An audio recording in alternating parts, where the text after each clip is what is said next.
Good afternoon, everyone. We're group 4, and for our project, we decided to do it on victimization theory, and specifically on understanding child sexual abuse by Caitlin Castro, Nicholas Johnson, Connie Lee, myself, and Kylie Sandoval. To first understand child sexual abuse, we first need to understand victimization theory. This is a framework that helps explain why certain individuals or groups become victims of crime. It examines key factors that can increase someone's susceptibility, such as their environment, social context, individual characteristics, and the power dynamics at play. This theory provides the foundational lens through which we'll analyze our topic. So these factors can often be split into two types of factors, such as personal or situational. Personal factors can be anything such as individual characteristics and power dynamics. Example of this would be vulnerable age ranges, like a child being taken advantage of, elderly being vulnerable to victims of fraud or neglect, or it can also be something such as genders, such as women who are more susceptible to sexual assault or intimate partner violence. Another example would be a marginalized demographic, such as immigrants and those dealing with mental illnesses.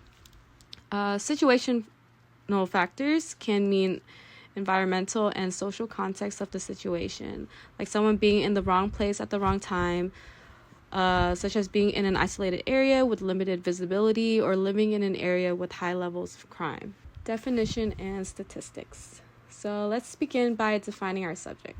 According to the CDC, child sexual abuse refers to the involvement of a child in sexual activity that they cannot fully comprehend, consent to, or are developmentally prepared for. The statistics are staggering.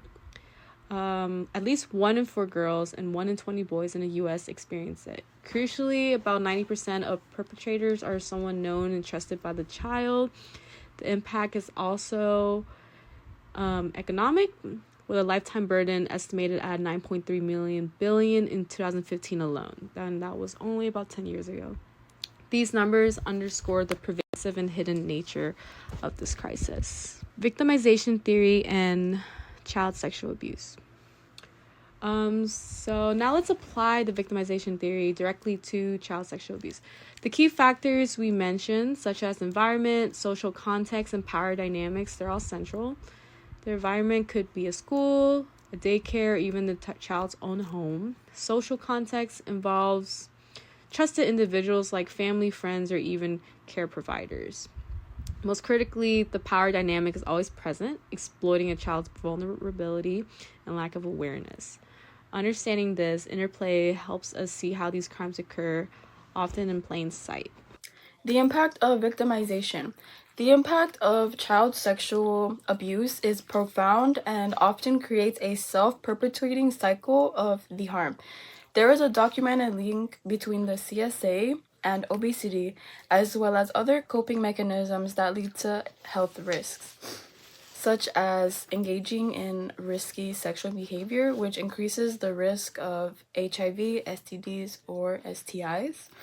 This isn't a series of isolated issues, but a chain reaction initiated by trauma, making the path to recovery incredibly complex for survivors.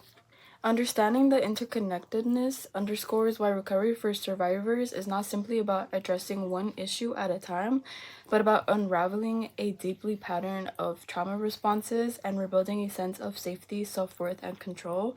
Therefore, it's accepting the situation and allowing the survivor to progress through that healing process, because each consequence feeds into the next, which creates layers of complexity that can make the healing feel daunting. The long-term outcomes of childhood sexual abuse are devastating and wide-ranging. They're linked to 26 out of 28 negative life outcomes. Mentally, survivors have about 2.7 to 2.9 higher odds of borderline personality disorder, and their odds of anxiety and depression are at 2.7 times higher. Behaviorally, they're at a 3.4 times higher risk of sexual offending. Physically, they have a wide range of consequences that include STIs, chronic conditions like heart disease and cancer, and a dramatically increased risk of being victimized again in adulthood. So, what can be done? Our solutions are two-pronged: prevention and intervention. First, primary prevention. This means shifting our focus to stopping abuse before it occurs. This involves investing in evidence-based strategies like school programs that teach protective behaviors and home visitation programs for parents. Second, early intervention and treatment. This is critical. Healthcare providers must screen for and report abuse, and treatments like trauma-focused cognitive behavioral therapy are the gold standard for helping children heal and reducing long-term vulnerability. As we come to our conclusion, we want to emphasize that help is available. If you or someone you know needs support, please reach out. Key resources include RAIN's National Sexual Assault Hotline at 800-656-HOPE, the National Center for Missing and Exploited Children, and your local child protection hotline. These organizations provide crisis support, prevention education, and investigation services. Our final message is this: you are not alone.